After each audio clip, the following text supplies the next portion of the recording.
Hello students, welcome to all of you on my YouTube channel Shukla and company. बेटा आज हम बात करने चल रहे हैं BHU BCom एंट्रेंस के स्टूडेंट के बारे में कि जैसा कि आप लोग जान रहे हैं कि अब आपका एंट्रेंस एग्जाम बस एक दिन बचा हुआ है और ऐसे समय में मीन्स लास्ट टाइम में आप लोग को क्या क्या चीजों पे ध्यान देना चाहिए कि आपको किन चीजों पे हम कहें कि ज्यादा फोकस करना है वो ज्यादा इंपॉर्टेंट बनता है कि कैसे आप एग्जामिनेशन हॉल में जो प्रेशर आपके ऊपर मिलने वाला है उसको आप हैंडल करें, क्योंकि ये आपको भी पता है कि मीन्स हम कहें कि आफ्टर 12th ये आपके लिए पहला ऐसा एग्जाम होने वाला है मीन्स जहाँ पे आप कंपटीशन देने जा रहे हैं। मीन्स वहां पे आपको बहुत सारे स्टूडेंट के साथ क्या करना है कि कंपटीशन फेस करना है और फिर जाके आपको एडमिशन मिलेगा। इससे पहले होता क्या रहा कि आपको आराम से जिस स्कूल में चाहते थे वहां पे एडमिशन मिल जाता था, लेकिन अब 12th के बाद आपको अगर एडमिशन चाहिए आपके मन पसंदीदा यूनिवर्सिटीज में तो वहां के लिए आपको करना क्या है, कंपटीशन देना पड़ेगा। और जब तक कंपटीशन आप क्वालिफाई नहीं करेंगे तो आप उस यूनिवर्सिटी में एडमिशन नहीं पा पाएंगे। तो इसलिए अब आपको हम कहें कि स्ट्रेटजी अपनानी पड़ेगी, मीन्स पूरा प्लान्ड वे में हम कहें काम करना पड़ेगा, तब जाके आप एडमिशन पाएंगे। अदरवाइज आप अपने मन पसंदीदा कॉलेज में एडमिशन पाने से वंचित रह जाएंगे, कर सकते हैं। ठीक, फिर अब बात करते हैं कि इस साल जो आपका एंट्रेंस एग्जाम होने जा रहा है कि आप देख रहे हैं कि काफी लेट हो गया, कहने को मतलब कि कोरोना की वजह से बहुत ज्यादा डिले हुआ आपका एग्जाम। इस डिले में हम कह सकते हैं कि आपके लिए एक बेनिफिट निकल कर आया कि आपको अपनी तैयारी करने का अच्छा अवसर मिला और इस तैयारी में हम कह सकते हैं कि यहाँ से आपके जो क्वालिफाई होने के चांसेस हैं वो बहुत ज्यादा बढ़ गए हैं। मीन्स हम कहें कि आप बहुत ही आसानी के साथ एंट्रेंस क्वालिफाई कर सकते हैं अगर थोड़ा सा आप अपनी चीजों को सिस्टमेटिक तरीके से करें। सबसे पहली चीज जो हम बोले कि इस बार आप लोग ऐसे समय में एग्जाम देने निकल रहे हैं कि जब देख रहे हैं कि चारों तरफ महामारी अपने विकराल रूप में है, तो सबसे पहली चीज जो आपको करनी है अपनी सेफ्टी, वो बहुत ज्यादा इंपॉर्टेंट है कि टाइम से आप घर से निकलिएगा। हम कहें कि अपने आप को पूरा सिक्योरिटी के साथ कि ग्लव्स रखिएगा अपने पास, मास्क लगाइएगा और मास्क को आप एग्जामिनेशन हॉल में भी उतारिएगा मत। बाकी लोग भले से उतारे रहे, आप अपने तरफ से लापरवाही जरा भी नहीं करेंगे। अब हम आते हैं आपके जो एंट्रेंस एग्जाम का जो क्वेश्चंस आपको कैसे फेस करना है उसके बारे में बात करते हैं।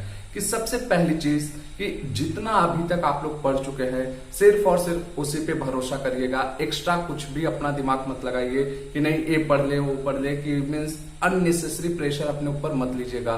ठीक है, उससे क्या होगा कि आप नर्वस हो जाएंगे। तो उन सब चीजों को साइड में रखते हुए आप ये याद रखिए जो आपने पढ़ा है वो कोई नहीं पढ़ा होगा, क्योंकि आपके पास हम कह सकते कि इतने सारे PDF दिए गए, टेस्ट ऑर्गेनाइज करा गया, जैसे भी हो पाया आपके लिए इतना सब कुछ अरेंजमेंट किया गया कि आप इतना अच्छा वेल प्रिपेयर्ड है कि जो आपको क्वालिफिकेशन के लिए हम कहें कि जो एंट्रेंस एग्जाम क्वालिफाई करने के लिए परसेंटेज चाहिए, नंबर ऑफ क्वेश्चन करने हैं, वो आप बहुत ही आसानी से कर सकते हैं। ठीक, बस आपको यहाँ पे केवल एक ही चीज का ध्यान देना है, नर्वस नहीं होना है। कि हम कह सकते हैं कि बहुत से बच्चे क्या करते हैं कि लास्ट नाइट जो होता है कि एग्जाम के एक रात पहले पूरी रात जग कर पढ़ते हैं। ऐसी गलती आप लोग मत कीजिएगा कि आप पूरी लाइफ में भले से मीन्स हम कहें कि एंट्रेंस एग्जाम के एक दिन पहले तक जितनी रात आपको जगना था आप जग चुके हैं। अब एंट्रेंस एग्जाम के लास्ट वाली जो नाइट होती है आप आराम से मतलब पूरा नींद लेकर जाइएगा। ये नहीं कि हाँ आप आधी अधूरी नींद लेकर जाए, एंट्रेंस एग्जाम में बैठे वहां आपका माइंड काम न करे। तो आपको फ्रेश माइंड बहुत ज्यादा जरूरी होता है एंट्रेंस एग्जाम के दौरान। ठीक, तो आप नींद पूरी लीजिएगा। फिर बात करें कि जो क्वेश्चन आपको मिलेंगे तो कई बार ऐसा होता है बेटा कि जो हम कहें कि पेपर्स हमारे सामने आता है कि स्टार्टिंग के क्वेश्चन से कुछ हम कहें कि इजी मिल जाते हैं, तो उससे हम बहुत ज्यादा हम कहें कि उत्साहित हो जाते हैं कि अरे बड़ा इजी पेपर है, या हम कहें कि कुछ क्वेश्चंस ऐसे होते हैं कि स्टार्टिंग में ही हार्ड वाले मिल जाते हैं, तो उससे हम थोड़ा सा डिमोरलाइज हो जाते हैं कि मीन्स हमें क्वेश्चन नहीं आ रहा, अरे पेपर तो टफ है।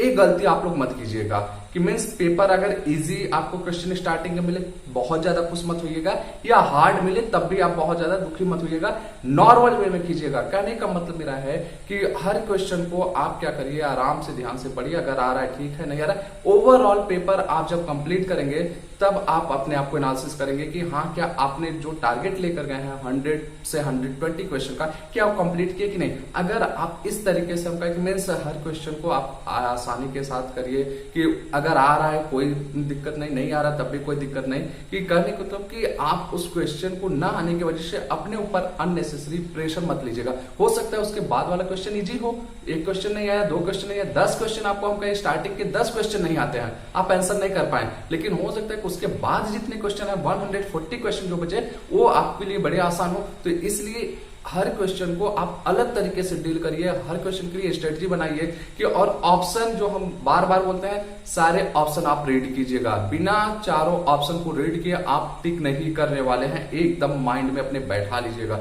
मीन्स कोई भी क्वेश्चन है भले से आपको बहुत इजी लग रहा है, चारों ऑप्शन आप टिक कीजिएगा।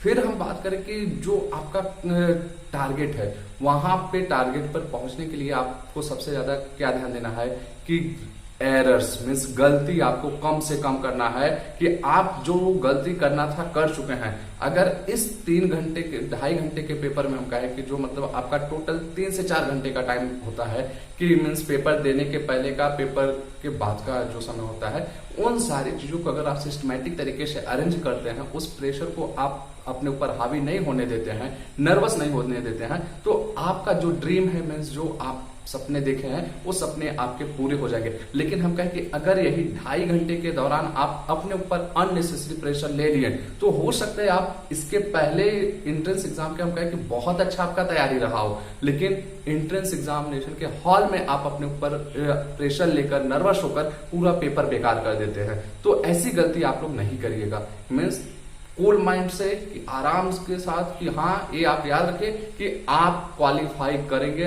100% करेंगे।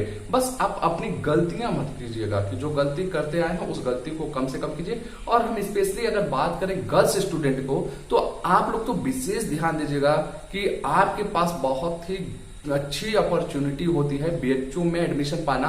बीएचयू में जब एडमिशन पाने की हम बात करते हैं तो सिर्फ मेरा फोकस मेन कैंपस नहीं होता है। मेन कैंपस के साथ आपको भी पता है कि डीएवी है, बसंत कन्या है, आर महिला है, आरजेसी है। मीन्स गर्ल्स के लिए तो 2-3 कॉलेज स्पेशली रख दिए गए हैं कि उसमें केवल गर्ल्स ही जा सकते हैं। तो आप अगर अच्छे से थोड़ा स्ट्रेटजी वे में काम करें, कि हम कहें कि आप 70 से 80 क्वेश्चन भी एकदम 100% एक्यूरेट सही करके आ गए, तब भी आपको एडमिशन मिल जाएगा, बीएचयू की डिग्री आपको मिल जाएगी। और हम कहें कि आपका एडमिशन मेन कैंपस में हो या आर महिला में हो या डीएवी में हो, डिग्री आपको बीएचयू की ही मिलने वाली है, उस डिग्री में कोई कमी नहीं होगा। तो इसलिए आप लोग तो एकदम अच्छे से ये जान लीजिए कि आपके सामने हम कहें कि थाली में बीएचयू की डिग्री परोसी गई है, बस आपको उठाने की जरूरत है।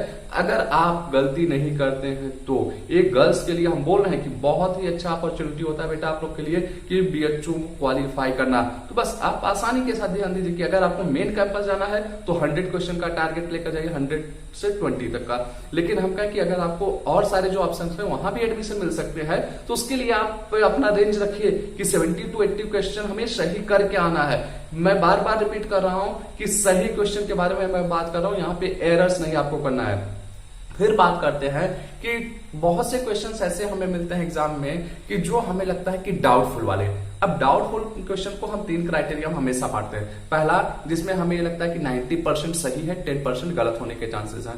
दूसरा कि 50-50% का रेशियो बनता है, मीन्स 50% हम श्योर है कि सही होगा, 50% श्योर है कि गलत होगा। फिर तीसरा क्राइटेरिया कि 90% चांस रहता है गलत है, 10% चांस है कि सही होगा। तो जो थर्ड क्राइटेरिया, ऐसे क्वेश्चन को तो आप टच मत कीजिएगा। फिर बात करते हैं पहले क्राइटेरिया, जिसमें आपको 90% श्योरिटी एक सही है और 10% आपको श्योरिटी है कि वो गलत हो सकता है। तो उस क्वेश्चन को आप करिएगा, लेकिन तब कि जब आप पूरा क्वेश्चन पहले जो आपको आ रहा था अटेम्प्ट कर चुके हैं तब। ऐसे क्वेश्चन को करने से क्या होगा कि अगर हम क्या आप ऐसा 10 क्वेश्चन करके आए और उस 10 क्वेश्चन में से आपके 5 क्वेश्चन गलत हो गए, 5 सही हुए, तो 5 क्वेश्चन के आपके जो सही हुए नंबर मिलेंगे 15, 5 गलत हुए तो माइनस होगा 5 नंबर, तो 15 में से 5 चला जाएगा तो बचेगा 10, मीन्स 10 नंबर आप पॉजिटिव में रहेंगे। फिर उसके बाद हम कहें 50-50% पे कि उस पे हम कहें कि आप अगर मान लीजिए कि करके आए 10 क्वेश्चन, वहां पे हम कहते हैं चलिए आपके 7 क्वेश्चन गलत हो गए, 3 सही हुए, तो 3 सही होने पे भी आपके 9 नंबर्स मिलेंगे, 7 गलत हुए तो -7, फिर भी आपको 2 नंबर पॉजिटिव में रहेंगे। तो एक गेम होता है कि जो हम कहें कि आप अगर हल्का सा स्ट्रेटजी अपना कर रखें कि आप हर चीजों को सिस्टमेटिक तरीके से करेंगे तो आप एंट्रेंस एग्जाम में बहुत ही अच्छा परफॉर्मेंस करेंगे। तो इन सब चीजों को आप ध्यान दीजिएगा कि, और जो बार बार हम बोल रहे हैं कि आप पूरे पेपर को लेकर एनालिसिस मत करिएगा कि नहीं एक क्वेश्चन मुझे नहीं आ रहा है। आपको जो मेन टारगेट है कि 100 से 120, तो आप ये देख सकते हैं कि जब 120 क्वेश्चन का हम बोल रहे हैं टारगेट, तो 30 क्वेश्चन आपको छोड़ने हैं। तो 30 क्वेश्चन आपको किस सेक्शन के छोड़ने हैं आप डिसाइड कर सकते हैं। हम कहें कि मैथ आपका हो सकता है वीक हो सकता है कि आपको करंट अफेयर से रिलेटेड या कंप्यूटर से रिलेटेड क्वेश्चन कम आ रहे हैं, यहां आप छोड़ सकते हैं। कुछ बच्चे हैं कि जिनका इकोनॉमिक्स वीक रहता है तो इकोनॉमिक्स में कुछ क्वेश्चन छोड़ सकते हैं। ओवरऑल आप अपनी प्लानिंग पहले से कर सकते हैं कि कौन सा एरिया आपका बहुत अच्छा है कि जहां से आपको तो क्वेश्चन नहीं छोड़ना। जब आप इतना प्लानिंग करके जाएंगे बेटा, तब लास्ट में क्या होता है कि हो सकता है आपसे एक आध क्वेश्चन ना आए, लेकिन पहले से आप प्लानिंग कर लेंगे नहीं हमको अकाउंट वाले सेक्शन में तो 10 ही क्वेश्चन करना है, चलो फाइनेंशियल मार्केट में 5 ही क्वेश्चन। तो जब आप पहले से ही इतना कम अपने आप को आके रहेंगे तो एग्जामिनेशन हॉल में आप और कम परफॉर्मेंस करेंगे। तो इसलिए आप पहले से अपने लेवल को हाई रखिए कि मीन्स हमें किस किस सेक्शन में एकदम अपना 100% देना, यहां से तो क्वेश्चन हमें छोड़ना नहीं। जब आप ऐसी प्लानिंग किए रहेंगे तो उस सेक्शन से आप कह सकते हैं कि बहुत अच्छा परफॉर्मेंस करेंगे। तो ऐसे हम कहें कि आपके टोटल 10 सेक्शन है तो उसमें से कम 5 सेक्शन तो आप ऐसा बनाए ही होंगे कि जिससे कि आपको 100% क्वेश्चन करना है, मीन्स जो कि आपको एंट्रेंस एग्जाम क्वालिफाई कराने में आपका मददगार साबित होने वाला है। तो इन सब चीजों पे आप विशेष तौर से ध्यान दीजिएगा। और हम कहें कि जो कि लास्ट टाइम में आप सिर्फ अपने पीडीएफ जो मिले हैं उस पीडीएफ को रिवाइज कीजिए, या जो आप नोट्स बना के रखे होंगे वो नोट्स को रिवाइज कीजिएगा। एक्स्ट्रा कुछ भी मत करने की सोचिएगा कि बस इतना आप अपने माइंड में बैठा लीजिए कि केवल 2.5 घंटे जो आप एंट्रेंस एग्जाम देने जा रहे हैं वो एक कोरम पूरा करने जा रहे हैं। मीन्स आप तो बीएचयू पहले ही क्वालिफाई कर चुके हैं कि आपने जो स्ट्रेटजी तरीके से तैयारी की है आपका बीएचयू हो चुका है, बस वो हम कहें कि ऑफिशियली अनाउंस होना बाकी है कि अब आप बीएचयू में एडमिशन पाने के हकदार हैं। ये सिर्फ और सिर्फ इस एंट्रेंस एग्जाम के थ्रू आपको अनाउंस किया जाएगा। तो बस आप उस चीज को जाइए, उस फोरम को पूरा करके आइए, मीन्स आप अपना एंट्रेंस देकर आइए। इस चीज को आप अपने माइंड में मत रखिएगा कि नहीं बीएचयू में मेरा नहीं हो पाएगा। अगर आपका नहीं हो पाएगा तो फिर किसका होगा? कि जो हम कहें कि रात दिन लगातार बच्चा मेहनत करके पढ़ा है, पिछले 6 महीने से कंटिन्यू वीडियोस देख रहे हैं, हर चीज कर रहे हैं, अगर उसका नहीं हो पाएगा तो फिर बड़ी प्रॉब्लम है कि फिर किसी का नहीं हो सकता है। तो इसलिए आप अपने माइंड से इस चीज को तो निकाल दीजिएगा निगेटिविटी कि आपका एंट्रेंस एग्जाम नहीं हो पाएगा। आपका 100% होगा या हम कहें 110% होगा। बस आपको केवल और केवल इस चीज पे फोकस रहना है कि हमें नर्वस नहीं होना है।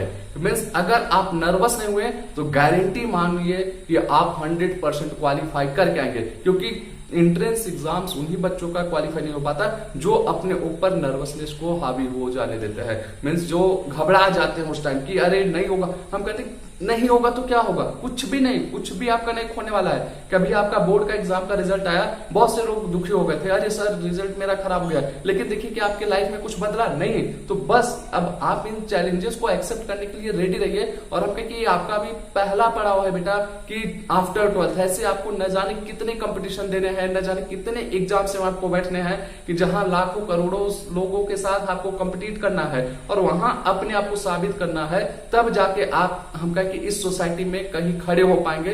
अगर आप इस तरीके से अपने ऊपर नर्वसनेस हावी होने देंगे तो आप बाहर हो जाएंगे कंपटीशन से। मीन्स हम कहें कि इस रेस से बाहर हो जाएंगे। फिर कहीं आपको कह सकते हैं कि वो सम्मान नहीं मिल पाएगा जिसके लिए आप कह सकते हैं कि प्रयासरत हैं। तो ऐसी गलती आप लोग मत कीजिएगा। मीन्स अपने ऊपर नर्वसनेस हावी मत होने दीजिएगा, अच्छे से एग्जाम दीजिएगा। फिर से लास्ट में कहेंगे कि सिक्योरिटी अपना मीन्स सेफ्टी, इस चीज पे एकदम फोकस रहिएगा कि लापरवाही मत बरतिएगा। Okay, thank you, good luck for your exams.